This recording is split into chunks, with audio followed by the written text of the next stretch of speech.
கர்த்தர் நல்லவர். சிலுவையில சொல்லப்பட்ட 7 வார்த்தையை நம்ம கடந்த வாரங்கள் எல்லாம் நம்ம தியானித்து கொண்டு வருகிறோம். பல சபைகளை தியானித்தாங்க.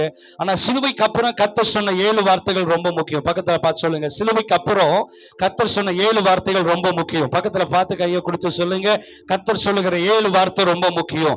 ஆஃப்டர் ரிசரக்ஷன், ஆண்டவர் உயிர்த்தெழுந்த பிறகு சொல்லப்படுகிற அந்த 7 வார்த்தையை சுருக்கமாக நம்ம பார்த்து நம்ம முடிக்க போகிறோம். எடுத்து வாசிங்க, மத்தேயு 28வது அதிகாரம் 10வது வசனத்தை நம்முடைய வேதாகமத்துக்கு நேராக நம்ம திருப்புவோம். எல்லாம் எடுத்து வைத்துக் கொள்ளுவோம். மத்தேயு 28:10 சொல்லுங்க. மத்தேயு 28:10.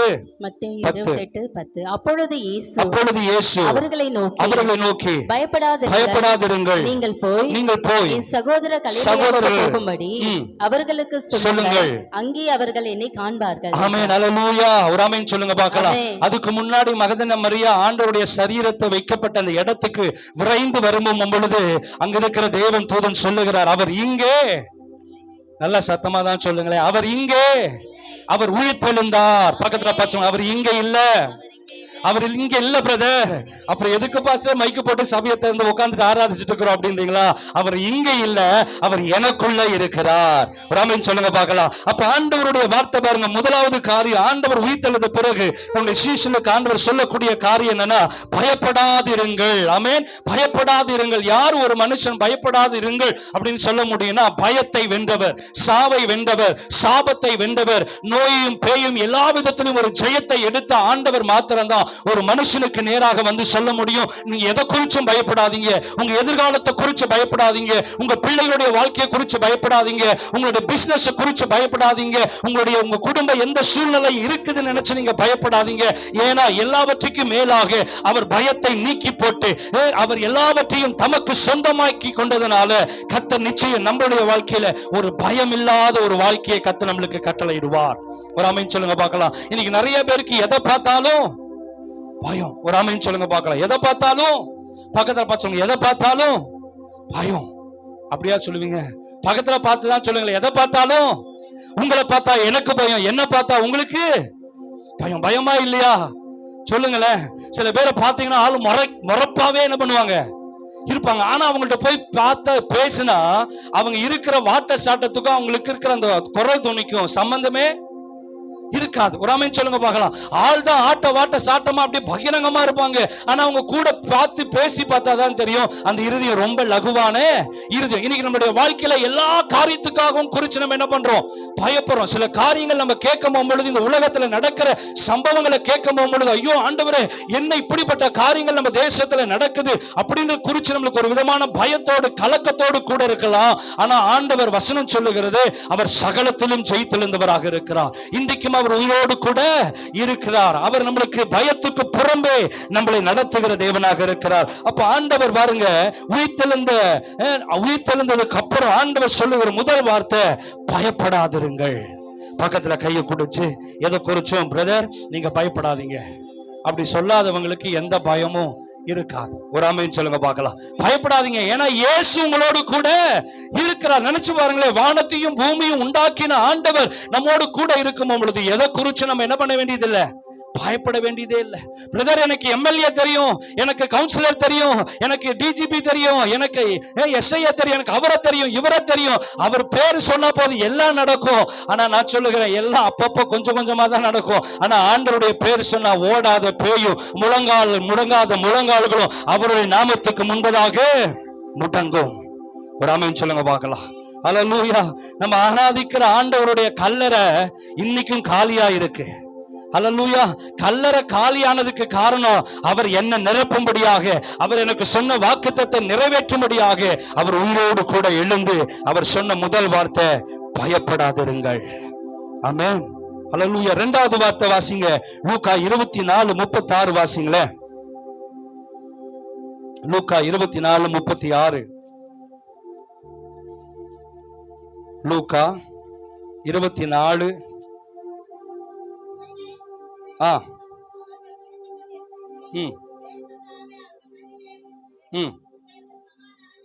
ஆமென். உங்களுக்கு சமாதானம் என்றார். பக்கத்துல பாச்சவங்க, முதல்ல பயப்படாதீங்க, பயத்துல இருந்து நம்மளை நீக்கி ஆண்டவர் சொல்றார், உடனடியாகவே நமக்கு ஒரு சமாதானத்தை உண்டு பண்ணுகிற தேவனாக இருக்கிறார். அல்லேலூயா. இந்த உலகத்துல நடக்கிற காரியங்களை குறித்து நம்ம சில நேரத்துல சமாதானமற்றவர்களாக நம்ம காணப்படலாம். இன்னைக்கு சமாதானத்தை தேடி தேடி பல இடத்துல நம்ம அலைஞ்சு திரிகிறோம். ஏதோ ஒரு 3 மணி நேரம் படத்துல போய் உட்கார்ந்தா கொஞ்சம் சந்தோஷமா இருக்கும், அது ஒரு சமாதானத்தோட வரலான்னு பார்த்தா நம்ம துக்கம் ஃபுல்லா அங்க இருக்கிற துக்கமும் சேர்த்து நம்ம என்ன பண்ணுவோம் சொல்லுங்களேன், சுமந்துட்டு வருவோம். சரி, கொஞ்ச நேரம் சீரியல்ல உட்காந்து நம்ம துக்கத்தை சமாதானத்தை தேடலாம்னா சீரியல்ல நடக்கிற அக்கப்போரெல்லாம் தாண்டி நம்மளும் என்ன பண்ணுவோம், அது ஏன் தெரியலையா, ஏன் கொலை பண்ணிட்டான்னு தெரியலையா, ஏன் அடிச்சான்னு தெரியலையா, அவளுங்கிறத காட்டிலும் நம்ம வீட்டில தான் பஞ்சப்பாட்டு அதிகமா.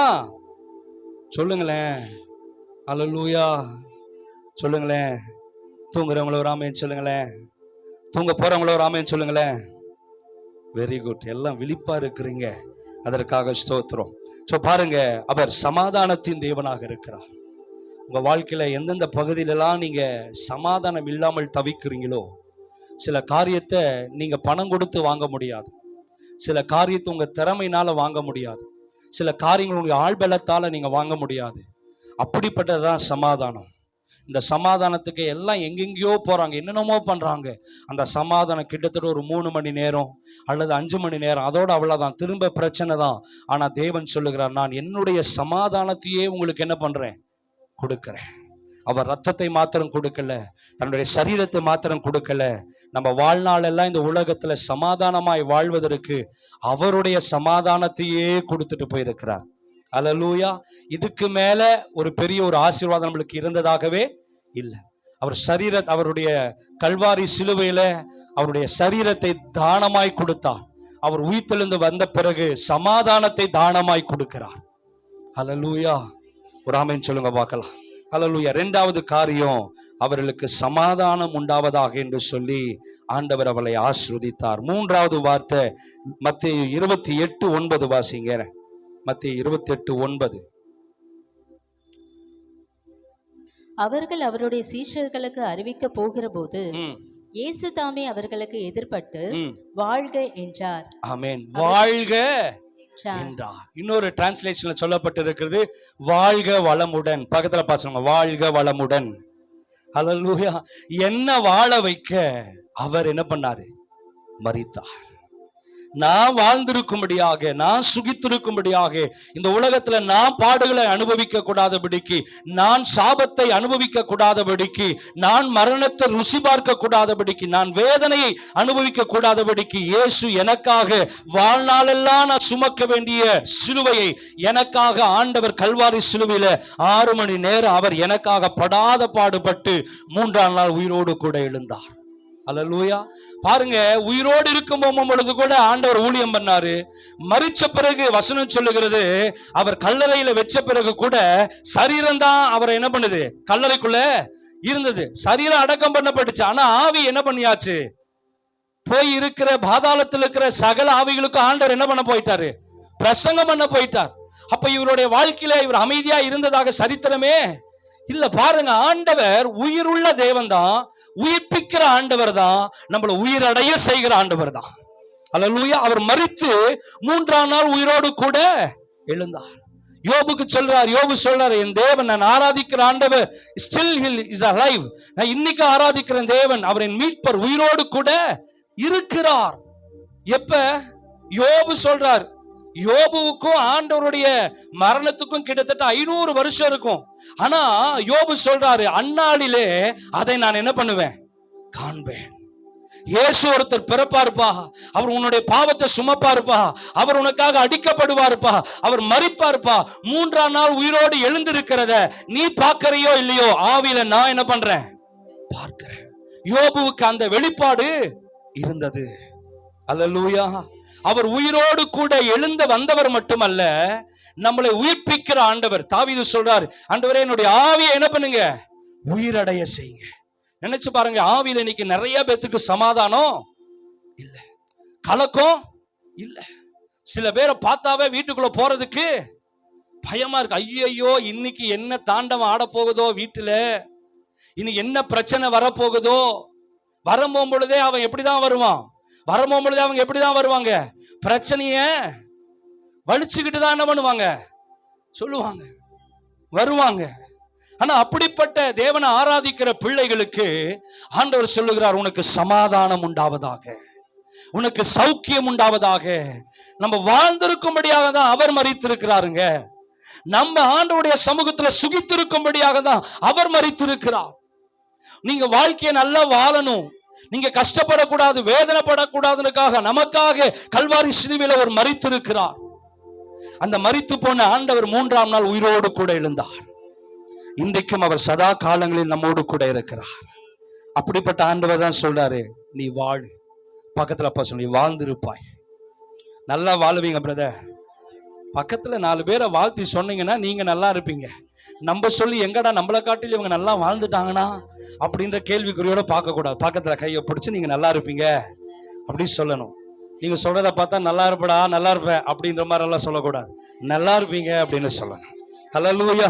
மற்றவங்களை ஆசீர்வதிக்க நம்ம என்ன பண்ண வேண்டும்? கற்றுக்கொள்ள வேண்டும். இயேசு பாருங்க, வந்த உடனே நீ வாழ்க என்று சொல்லப்படுகிறார். அங்க இருக்கிற ஜனங்களை வாழ்த்தினார். நீங்க வாழ பிறந்தவர்கள், இயேசுவுக்குள்ளாக வாழ பிறந்தவர்கள், ஆனால் நீங்க வாழ்ந்துருங்க, கர்த்தர் உங்களை ஆசீர்வதிப்பார். 4வது வார்த்தை யோவான் 21:22 வாசிங்க. யோவான் 21:22. அதற்கு இயேசு, நான் வரும் அளவும் எனக்கு சித்தமானால் போதும், நீங்க என்ன பண்ணுங்க? பின்பற்றி வாங்க. ஆண்டவர் சொல்ற 4வது வார்த்தை, எப்ப நான் உனக்காக மரிச்சேன், உனக்காக உயிரோடு கூட எழுந்த, நீ செய்ய வேண்டிய காரியம் என்ன தெரியுமா? பேசாம நீ என்னை பின்பற்றி வர வேண்டும். இயேசுவை பின்பற்றுகிறத காட்டிலும் இந்த உலகத்துல ரொம்ப ஈஸியான லைஃப் எதுவுமே இல்லை. நீங்க நிறைய பேர் நினைக்கிறாங்க, ஐயோ சர்ச்சுக்கு போனா ரொம்ப பரிசுத்தமா இருக்கணும் தான். ஐயோ பாவம் பண்ணக்கூடாதான். எப்படி பாவம் பண்ணாம இருப்ப? அதுக்கு ரகசியம் இருக்கு. பரிசுத்தமா எப்படி வாழ முடியும்? அதுக்கு வழி இருக்கு. அதெல்லாம் ஈஸியான ஃபார்முலாவில நம்மளுக்கு பைபிள் சொல்லி தரப்படுகிறது. ஆனா நம்ம பரிசுத்தமா வாழ, பாவம் இல்லாம வாழ நம்ம இந்த உலகத்துல ரொம்ப கஷ்டப்படுறோம், ரொம்ப வேதனைப்படுறோம். ஆனா ஆண்டவர் பாருங்க சொல்றார், நீ என்னை பின்பற்றி வா. ஹல்லேலூயா. ஆண்டவருக்கு ஃபேன் எல்லாம் தேவையில்லை, ஃபேன்ஸ் எல்லாம் தேவையில்லை. ஆண்டவருக்கு சீஷர்கள் தேவை. ஹல்லேலூயா. அவரை பின்பற்றுகிற சந்ததி தேவை. அதனாலதான் சொல்றாரு, நீ என்னை பின்பற்றணும் அப்படின்னா உன்னை வெறுத்து உன் சிலுவை என்ன பண்ணு, சுமந்து. அப்ப இயேசு கிட்ட வந்தா எல்லாத்தையும் வெறுத்துடணுமா? அப்ப வெறுமையாதான் நம்ம நிக்கணுமா? சில பேர் என்ன நினைக்கிறாங்க, இயேசு கிட்ட வந்தா காதல் இருக்கிறதுல கழுதுல இருக்கிறது எல்லாத்தையும் என்ன பண்ணிடணும்? சொல்லுங்களேன். இல்ல, ஆண்டவர் அப்படி சொல்லவே இல்லை. வசனம் இன்னைக்கு சொல்லுது, நீ வாழ்ந்திருக்கணும். வாழ்ந்திருக்கிறவங்களை போயிட்டு எல்லாத்தையும் கழட்டு ஆண்டவர் என்ன பண்ண மாட்டாரு. ஆண்டவர் அதுக்கு படைக்கணும்னு அவசியமே இல்ல. ஆனா இந்த இடத்துல வசனம் சொல்லுது, என்னை பின்பற்றி வா. அப்படின்னா உலகத்தின் மேல இருக்கிற ஆசை என்னது? ரொம்ப பெருசா, அதாவது ஆசை இருக்கலாம், ஆனா பேராசை என்ன பண்ணக்கூடாது. இந்த பேராசை தான் ஆபத்துல கொண்டு போய் முடிஞ்சிடும். ஆண்டவர் சொல்ல, நீ பின்பற்றி வா. அப்ப சிலுவையை சுமந்து பின்பற்றி வா. அப்ப சிலுவைனாவே அது பாதிப்பு தானே, சிலுவைனா அது வேதனை தானே. அந்த வேதனையை பின்பற்றி எடுத்துட்டு வரணுமா? இல்ல. சிலுவை என்பது வேதனை தான், சிலுவை என்பது காயங்கள் தான், சிலுவை என்பது கஷ்டம் தான், நஷ்டம் தான். ஆனா அந்த கஷ்டத்தையும் நஷ்டத்தையும் என்கிற அந்த சிலுவையை இயேசு நமக்காக அவர் சுமந்து தீர்த்துட்டார். இப்ப நமக்கு கொடுக்கப்பட்டிருக்கிற சிலுவை, நம்ம சுமக்க வேண்டிய சிலுவை எது தெரியுங்களா? அது லகுவான சிலுவை. அது ஈஸி டு கேரி. ஹல்லேலூயா. பக்கத்துல பாத்துக்கோங்க, வாழ்க்கை எல்லாம் இப்ப ஈஸியா மாறப்போகுது. இஎம்ஐல இருக்கிற வாழ்க்கையெல்லாம் ஈஸியா மாறப்போகுது. ஹல்லேலூயா. இன்னைக்கு நிறைய பேருடைய வாழ்க்கை எப்படிதான் ஓடுது? இஎம்ஐல தான். இன்னைக்கு நம்மள வாலண்டரியா நம்மளுக்கு லோன் வாங்கிக்க என்ன பண்றான்? சொல்லுங்களேன். லோன் அலைய வேண்டிய அவசியமே இல்ல. உங்களை பார்க்க வேண்டிய அவசியமே இல்ல. உங்கள்ட்ட சிக்னேச்சர் வாங்கணும்னு அவசியமே இல்ல. ஒரே ஒரு பட்டன் உங்க போன்ல தட்டினீங்கன்னா ஆட்டோமேட்டிக்கா உங்க மொபைல் என்னது 10,000 ரூபாய் 15,000 ரூபாய். ஒருத்தர் அப்படிதான் என்ன பண்ணாருன்னா, லோனு பேங்க்ல இருக்கிற லோன் எல்லாம் அடைக்கணும்ன்றதுக்காக ஆன்லைன் லோன் வாங்க ஆரம்பிச்சார். 10,000 15,000 வந்து விழுந்துகிட்டே இருக்கு. அதுக்கப்புறம் வாங்கின பிறகுதான் தெரியுது, அவருடைய போட்டோவை மாப்பிங் பண்ணி கடைசியில அவரை வேற மாதிரி என்ன பண்ணிட்டாங்க, வெளி காண்பிக்க ஆரம்பிச்சுட்டாங்க. ஹல்லேலூயா. இப்படி லோன் அலைய வேண்டிய அவசியம் நமக்கு இல்ல. ஒரு ஆமென் சொல்லுங்க பார்க்கலாம். நம்ம அமர சந்தோஷமா அவரை அவரை பின்பற்றி போவதற்கு நம்ம தைரியம் உள்ளவராக இருக்கணும். ஹல்லேலூயா. இப்ப என்னை பின்பற்றி வாங்க, என்னை தொடர்ந்து வாங்கன்னா அடுத்த பாதைக்கு, அடுத்த வழிக்கு என்னன்றதை நான் என்ன செய்திருக்கணும், தெரிஞ்சிருக்கணும். அப்ப என்னை பார்த்து ஆண்டவர் சொல்றார், என்னை பின்பற்றி வான்னா அவர் எனக்கு எல்லாவற்றையும் செய்ய அவர் ஆயத்தமா இருக்கிறார். நான் போய் ஒன்னும் செய்ய வேண்டிய அவசியம் இல்லை. ஏன்னா எனக்கு முன்னாடி அவர் என்ன பண்றாரு, போறாரு. அப்ப நான் செய்ய வேண்டியதெல்லாம், எனக்கு முன்னாடி ஒருத்தர் போறாரு, அவர் எனக்காக யாவற்றையும் என்ன பண்ண போறாரு, செய்து முடிப்பார். இன்னைக்கு கிறிஸ்துவ பின்பற்றுறது ரொம்ப கடினமான லைஃப் இல்லவே இல்லைங்க. ரொம்ப ஈஸி, ரொம்ப ரொம்ப ஈஸி. அதுக்கு வேண்டிய எல்லா ஆலோசனை இது கொடுக்குற. நீங்க ரொம்ப ஐயோ கிறிஸ்துவத்துக்குள்ள வந்துட்டு ஆண்டவர் ஏற்றுக்கொண்டா இப்படி அப்படி எப்படி இருக்கணுமா அப்படி இருக்கணுமா, இல்ல. அதை காட்டிலும் சந்தோஷமான வாழ்க்கை இல்லவே அவர் அறிந்து கொள்ளும் பொழுது, அவரை புரிந்து கொள்ளும் பொழுது. அல்லேலூயா. வளர வரைக்கும் அப்பா சொல்றதெல்லாம் கொஞ்சம் கடினமா தான், சொல்லுங்களேன், அப்பா சொல்றது கடினமா தான் இருக்கும். வளர்ந்த பிறகுதான் அட அப்பா நம்மளுடைய நல்லதுக்கு தான் சொல்லி இருக்கிறார். நம்ம குழந்தையா இருக்கும் போகும்பொழுது, நம்ம வளர்ந்து வர போகும்பொழுது, எங்க அப்பா ஒருத்தர் இருக்கான் பாத்தியா வீட்டுல அப்படின்னு சொல்லுவோம். ஆமென். அதே நமக்கு ஒரு பிள்ளைய கொடுத்த பிறகு அந்த பிள்ளை நம்மளை பார்த்து, டே தகப்பான்னா உனக்கு எவ்வளவு தைரியம் பாத்தியா. அல்லேலூயா. ஒரு ஆமீன் சொல்லுங்க பார்க்கலாம். வாழ்க்கை என்பது, நீ உன் தகப்பனை 8 அடி உதைச்சனா உன் பிள்ளை, இதெல்லாம் கரெக்டா சொல்லுங்க. அல்லேலூயா. நீ எதை விதைக்கிறியோ அதை தான் என்ன பண்ணுவ. அப்போ உன் பிள்ளைகளுக்கு யார் சாட்சி? பெற்றோர்கள் தான் சாட்சி. உன் பிள்ளை நடத்த வேண்டிய விதத்துல என்ன பண்ணணும், அந்த பிள்ளைக்கு ஓயாம நீ நல்லது செய், நல்லது பண்ணு, நீ ஜெபம் பண்ணு, நீ ஜெபம் பண்ணு. நம்ம ஜெபம் பண்ண மாட்டோம், நம்ம வேதத்தை வாசிக்க மாட்டோம். ஆனா என் பிள்ளைய ஓயாம நீ ஜெபம் பண்ணு, நீ ஜெபம் பண்ண, அந்த பிள்ளை வளர்ந்த பிறகு சொல்லும், முதல்ல நீ ஜெபம் பண்ணியா. அப்போ நமக்கு என்னவா இருக்கும்? அல்லேலூயா. அப்பதான் நம்மளுக்கு கோபம். அல்லேலூயா. பின்பற்றி வான்னா நம்ம செய்யறத போல அவங்களும் என்ன பண்ணணும். இயேசு சொல்றார், என்னை பின்பற்றி வானா. அவர் செஞ்சிட்டார். பரிசுத்தமா எப்படி வாழுன்றத கத்து கொடுத்திருக்கிறார். ஜெப வாழ்க்கை எப்படின்றத கத்து கொடுத்திருக்கிறார். அப்ப அது போல நம்மளே என்ன பண்ணணும், அவரை பின்பற்றணும். தெரியாத ஒரு கண்ணை கட்டி ஒரு காட்டுல விடுகிறது கிறிஸ்துவ வாழ்க்கை அல்ல. நம்ம எப்படி வாழணும்ன்றத நம்மளுக்கு அழகா கத்து கொடுக்கிற நல்ல ஆண்டவர், நல்ல தகப்பன் நமக்கு உண்டு. ஒரு ஆமென் சொல்லுங்க பார்க்கலாம். அதனால இயேசுவை பின்பற்றுகிறதுல பெரிய கடுமையான வாழ்க்கை எல்லாம் கிடையாது, ரொம்ப ஈஸியான வாழ்க்கை. அல்லேலூயா. ஒரு ஆமென் சொல்லுங்க பார்க்கலாம். யாரையும் ஏமாற்றக்கூடாது, கோவப்படக்கூடாது, எப்பொழுதும் சந்தோஷமா இருக்கணும், யாரோட இருதயத்தையும் நோக்கடிக்க கூடாது. இதெல்லாம் கஷ்டமா ஈஸியா? கஷ்டம்தான் பாஸ்டர், ஆனா ஈஸி. ஈஸி தான் பாஸ்டர், ஆனா என்னால கோவப்படாம என்ன பண்ண முடியல, சொல்லுங்களேன். ஒரு வார்த்தை கேட்ட உடனே அது எங்கதான் டெம்பர் மண்டைக்கு மேல உச்சில கப்புனு ஏறுதோ, நம்மளால என்ன பண்ண முடியல, சொல்லுங்களேன். எல்லா குடும்பத்திலும் இப்படி பிரச்சனை இருக்கு. ஒரு ஆமீன் சொல்லுங்க பார்க்கலாம். அப்போ கோபம் வந்தா நம்ம யாருன்றதே நம்ம என்ன பண்ணிடுறோம், மறந்துடும். கோபம் வந்தா நம்முடைய சாயலை நம்ம என்ன பண்ணிடுறோம். அந்த கோபம் நம்மளுடைய நமக்குள்ள இருக்கிறதான அந்த பேடு, அந்த கேரக்டரை வெளியே கொண்டு வந்துருது. அப்போ உலகத்துல நம்ம இந்த சமுதாயத்துல நல்ல பேரோட வந்திருப்போம், சின்ன ஒரு காரியம் தான், ஆனா அது பெரிய பாதிப்பு என்ன பண்ணிடுது, உண்டு பண்ணிடுது. அப்ப சமாதானம் இல்லாம நம்ம தவிக்கிறோம். அப்ப ஆண்டவர் சொல்றாரு பாருங்க, என்னை பின்பற்றி வா, நான் உனக்கு சமாதானத்தை என்ன பண்றேன், கட்டளையிடுகிறேன். 5வது வார்த்தை பாருங்க, மார்க் 16:15. சீக்கிரம் வாது. மார்க் 16:15.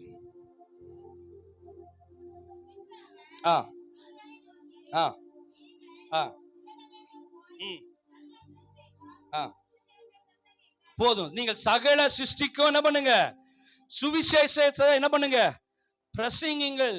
காஸ்பல் அறிவிக்கணும். என்ன காஸ்பல் சொல்லணும், இயேசு நல்லவர் என்று சொல்லணும். ஒவ்வொரு கிறிஸ்துவர்களும், ஆண்டவரை அறிந்த ஒவ்வொரு தேவ பிள்ளைகளும் சொல்லக்கூடியது என்ன தெரியுங்களா, உங்க கூட இருக்கிற நண்பர்களுக்கு பார்த்து அவங்க இயேசு நல்லவர்ன்றது என்ன பண்ணணும், நீங்க சொல்லணும். பாஸ்டர் நான் போய் சொன்னா அது நடக்குமா? ஏற்கனவே நம்ம வாழ்க்கை தடுமாறிட்டு இருக்கிறோம். ஏற்கனவே பல கேஸ சுமந்துக்கிட்டு அழகா நம்ம போயிட்டு இருக்கிறோம். நம்ம போய் ஒருத்தன் இயேசு நல்லவர்னு சொல்றதுக்கு முதல்ல நான் எப்படி மாறணும், சொல்லுங்களேன். ராமின் சொல்லுங்க பார்க்கலாம். நம்ம முதலாவது ஆண்டவர் என்ன பண்ணணும், நல்லவர் என்பதை ருசி பார்க்க வேண்டியதாக இருக்கிறது. அப்போ ஆண்டவர் பாருங்க சொல்லுகிற 5வது வார்த்தை, உயிர்த்தெழுந்த பிறகு வந்து சொல்லுகிற 5வது வார்த்தை, நீங்கள் போய் சகல ஜனங்களுக்கு என்ன பண்ணுங்க, சுவிசேஷத்தை சொல்லுங்க. என்னங்க சுவிசேஷம்? கிருபையின் சுவிசேஷம், ரட்சிப்பு, தேவ அன்பு, அவர் எவ்வளவு நல்லவர் என்பதை சொல்லுங்க. இன்னைக்கு எத்தனையோ பேர் ஆண்டவர் அறியாம இருக்கிற எத்தனையோ ஜனங்கள் பாதாளத்துக்கு போயிட்டு இருக்காங்க. எத்தனையோ ஜனங்கள் மரித்து கொண்டு இருக்கிறாங்க. இயேசுவை தெரியல, இயேசு எவ்வளவு நல்லவர்ன்றது தெரியல. நீங்க நினைச்சு பாருங்களேன், ஒரு கடையில நீங்க ட்ரெஸ் எடுக்கிறீங்க, ஒரு கடையில முடி வெட்டுறீங்க. எப்பா இந்த ஹேர் ஸ்டைல் ரொம்ப நல்லா இருக்குப்பா, அப்பா இந்த ட்ரெஸ் ரொம்ப நல்லா இருக்கு, இங்கதான் நான் தைச்சேன், இவங்கள்ட்ட தான் நான் முடி வெட்டினேன், வாங்க உங்களையும் கூட்டிட்டு போறேன்னு கூட்டிட்டு போவோமா இல்லையா? சொல்லுங்களேன். அதுபோல நீங்க ருசி பார்த்த ஆண்டவரை பக்கத்துல உங்களை சொல்லிட்டு, இயேசு ரொம்ப நல்லவர்ப்பா, ஒரு நாள் நீ சபைக்கு வந்து பாரு, அவர் உனக்கு எவ்வளவு நல்லவராக இருக்கிறான்றத உன்னால நீ உணர்ந்து கொள்ள முடியும். அந்த தனிப்பட்ட சுவிசேஷம் தான் இந்த உலகத்துல ஒரு பெரிய தாக்கத்தை உண்டு பண்ண முடியும். அல்லேலூயா. ஏதோ ஆலயத்துக்கு வந்தோம், ஜெபம் பண்ண, வேதத்தை வாசிச்சோம், இது மட்டும் கிறிஸ்துவ வாழ்க்கை அல்ல. தேவன் நம்மளுக்கு கொடுத்திருக்கிற பிரதானமான நோக்கம் என்ன தெரியுங்களா? உங்க கூட இருக்கிற சக நண்பர்களுக்கும் இயேசு நல்லவர் என்றதை நீங்க சொல்லிதான் ஆகணும். அவங்க கேட்காம போனாலும் கேட்டுட்டு போனாலும் கர்த்தர் உங்கள்கிட்ட தான் என்ன பண்ணுவாரு? கணக்கு கேட்பார். இயேசு அவர் ரொம்ப நல்லவர். யார பத்தியும் சொல்ல வரல. அது ஒரு மதம் அல்ல. இயேசு கிறிஸ்துவம் என்பது ஒரு மதம் அல்ல, அது ஒரு மார்க்கம். இயேசு நல்லவர், அவர் நன்மையான காரியங்களை செய்கிறார், அவர் எப்படி வாழணும்னு சொல்லி கொடுத்திருக்கிறார். அதன்படி வாழும் பொழுது என் குடும்பத்துல சமாதானம் உண்டாகும், அதன்படி வாழும் பொழுது என் குடும்பத்துல சந்தோஷம் உண்டாகும். அதுதாங்க சுவிசேஷம். ஒரு ஆமென் சொல்லுங்க பார்க்கலாம். யோவான் 21:12 வாசிங்க. நான் வேகமா முடிக்கிறேன். யோவான் 21:12 கடைசி 6வது வார்த்தை. இயேசு அவர்களை நோக்கி, வாருங்கள் போஜனம் பண்ணுங்கள் என்றார். பாருங்க, வாருங்கள் போஜனம் பண்ணுங்கள் என்றார். இப்ப உயிர்த்தெழுந்து சொல்றாரு, எப்பா நான் செத்து போயிட்டேன், நீங்க ரொம்ப துக்கமா இருக்கிறீங்க, நான் செத்தெல்லாம் போகலப்பா, உங்க கூட தான் என்ன பண்றேன் இருக்கிறேன், அதுக்காக நீங்க கவலைப்பட்டு துக்கப்பட்டுட்டு பட்டினியா இருக்க வேண்டிய அவசியம் இல்ல. நான் 3ஆம் நாள் சொன்னபடியே உயிர்த்தெழுந்தேன், இன்னைக்கு நான் தான் உங்க கூட பேசிட்டு இருக்கிறேன், வாங்க என் கூட சேர்ந்து என்ன பண்ணுங்க, சாப்பிடுங்க. நம்மள சாப்பிட வச்சு அழகு பார்க்கிற நல்ல தகப்பன். அல்லேலூயா. ஒரு ஆமென் சொல்லுங்க பார்க்கலாம். ஒரு ஆமென் சொல்லுங்க பார்க்கலாம். வாருங்கள் போஜனம் பண்ணுங்கள். மனுஷன் அப்பத்தினால் மாத்திரமல்ல, தேவனுடைய வாயிலிருந்து புறப்படுகிற ஒவ்வொரு வார்த்தையினாலும் பிழைப்பான். இன்னைக்கு நம்ம பிழைத்திருக்கணும்னு சொன்னா கர்த்தருடைய வேத வசனம். எத்தனை பேர் காலையில எந்திரிச்சு இந்த வேதாகமத்தை நீங்க படிக்கிறீங்க? எத்தனை முறை இந்த வேதாகமத்தை படிச்சு கர்த்தர் உங்க கூட பேசுகிற சத்தத்தை நீங்க கேட்கறீங்க? அப்பா என் கூட நீங்க பேசுங்கன்னு யாரெல்லாம் வேதாகமத்தை திறக்கிறீங்களோ அவங்கெல்லாம் நிச்சயம் அவர்களோடு கூட கர்த்தர் பேசுவார். அல்லேலூயா. பக்கத்துல பார்த்து கேளுங்க, நிச்சயம் அவர் பேசுவாரா? நிச்சயம் அவர் பேசுவாரா? கேளுங்க, அவங்கள பார்த்து கேளுங்க, நிச்சயம் அவர் பேசுவாரா? நீ பேசுவியா? அப்ப அவர் பேசுவாரு. அல்லேலூயா. நீ பேசினா அவர் என்ன பண்ணுவாரு? பேசுவாரு. நம்ம பேசாத வரைக்கும் அவர் என்ன பண்ண மாட்டாரு? பேச மாட்டார். அவர்கிட்ட போய் அப்பான்னு கூப்பிட்டா அவர் என்ன பண்ணுவாரு? பிள்ளைன்னு என்ன பண்ணுவாரு? கூப்பிடுவார். சில பேருக்கு ஆண்டவர்கிட்ட போய் பேசுறதே ரொம்ப பெரிய காரியமா, எப்படி பேசுறதுன்னு என்ன பண்றது தெரியல.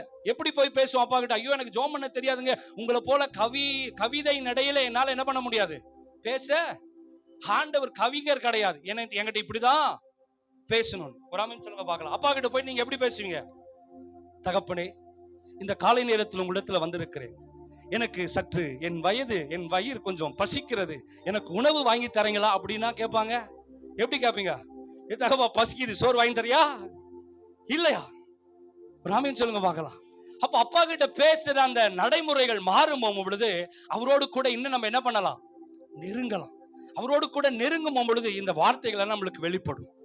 நீங்க பைபிள் வாசிக்காம உங்க வாழ்க்கை மாறும் மட்டும் நீங்க நினைக்கவே நினைக்காதீங்க. நீங்க பைபிள் வாசிக்கலனா நீங்க இருக்கிற மாதிரியே தான். வார்த்தை தான் எல்லாவற்றுக்கும் மேலாக கர்த்தர் உயர்த்தி இருக்கிறார் என்று நம்ம வேதத்துல வாசிக்கிறோம். கடைசியா வாசிங்க, மத்தேயு 28:30. 28:30. 28:30. நான் உங்களுக்கு கட்டளையிட்ட யாவையும் அவர்கள் கை கொள்ளும்படி உபதேசம் பண்ணுங்கள், இதோ உலகத்தின் முடிவு பரியந்தமும் சகல நாட்களிலும் நான் உங்களுடனே இருக்கிறேன். கையை தட்டி ஒரு ஆமென் சொல்லுங்க பார்க்கலாம். பக்கத்துல கையை கொடுத்து, நான் உன் கூட இருப்பனோ தெரியாது. என்ன பாஸ்டர் இப்படி சொல்லிட்டீங்க? நல்ல நாள்ல எப்பா இல்ல, 24 மணி நேரமும் நீ என் கூட இருப்பியான்னு எனக்கு தெரியாது. ஆனா உன் கூடவே எப்பொழுதும் இருக்கும்படியாக நான் சொல்லுகிற ஆண்டவரை நீ தேடுவேன்னு சொன்னா 24 மணி நேரம் இல்ல, இந்த உலகம் முடிவு பரியந்தம் வரைக்கும் சகா நாட்களிலும் உங்களோடு கூட இருக்கிறேன். அல்லேலூயா. பக்கத்துல பாத்துங்க, போடா ஆண்டவனே நம்ம கூட என்னமோ சொல்லவே தெரியாத மாதிரி. பக்கத்துல ஆண்டவனே நம்ம கூட தான். ஆமாவா இல்லையா? ஆண்டவர் என் கூட இருக்கிறாரா இல்லையா அப்படின்னு சொல்லவங்களும் ஆமேன்னு சொல்லுங்க பார்க்கலாம். அவ்வளவுதான். பாருங்க, ஆமேன் அல்லேலூயா சேர்ந்து வருது. ஒரு ஆமென் சொல்லுங்க பார்க்கலாம்.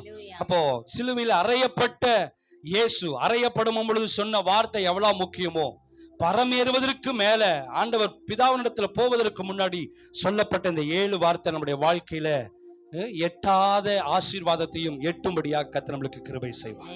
அல்லேலூயா. இப்ப இந்த 7 வார்த்தையும் நீங்க மனப்பாடமா உள்ள வச்சிருப்பீங்க, எனக்கு நல்லா தெரியும். நம்ம சபையில இருக்கிறவங்க மனப்பாடம் பண்ணுகிறதுல ரொம்ப கெட்டிக்காரங்கன்றத எனக்கு ரொம்ப தெரியும். மனப்பாடமா ஒண்ணுக்கு கீழே ஒண்ணு அப்படியே இந்த 7 வார்த்தை அப்படியே குழந்தை போல ஒண்ணுன்னா நீங்க சொல்ல போறீங்க. நீங்க சொல்லலைன்னா நான் பேரு கேட்பேன், பேரு சொல்லி உங்களை சொல்லுவேன்.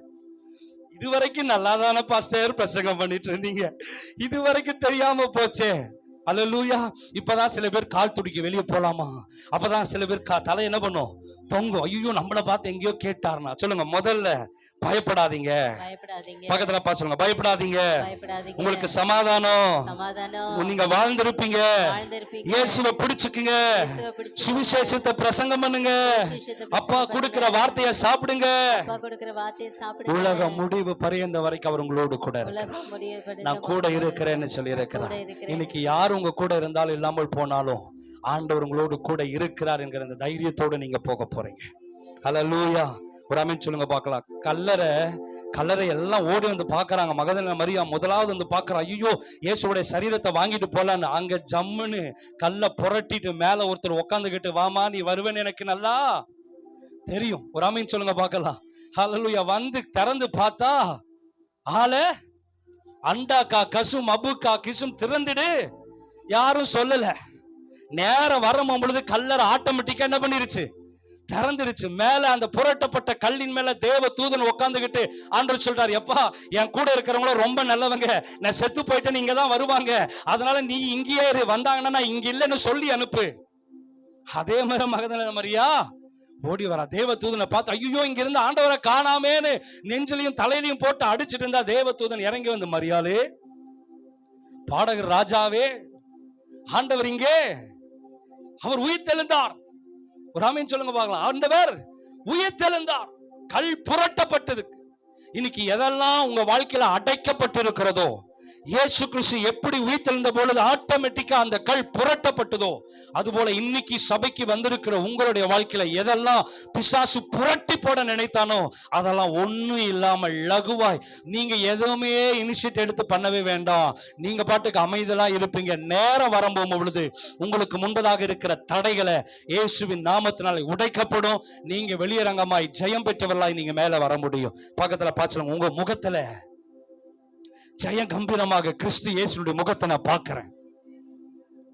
அது எப்படி பாஸ்டர், இப்பதான் கொட்டாய் விட்டு வாயை மூடலாம்னு நினைச்சேன், அதுக்குள்ள நீங்க இப்படி சொல்றீங்களே. அல்லேலூயா.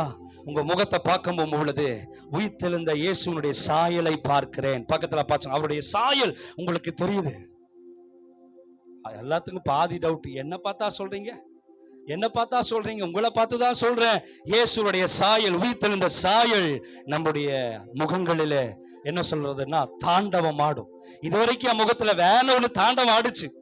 ஆனா இன்னைக்கு இயேசுடைய சாயலை தரித்த எனக்கு அவருடைய உயிர்த்தெழுதலின் வல்லமை தாண்டவம் ஆடுது. பக்கத்துல பார்த்துருங்க, உன் முகத்துல சந்தோஷம்.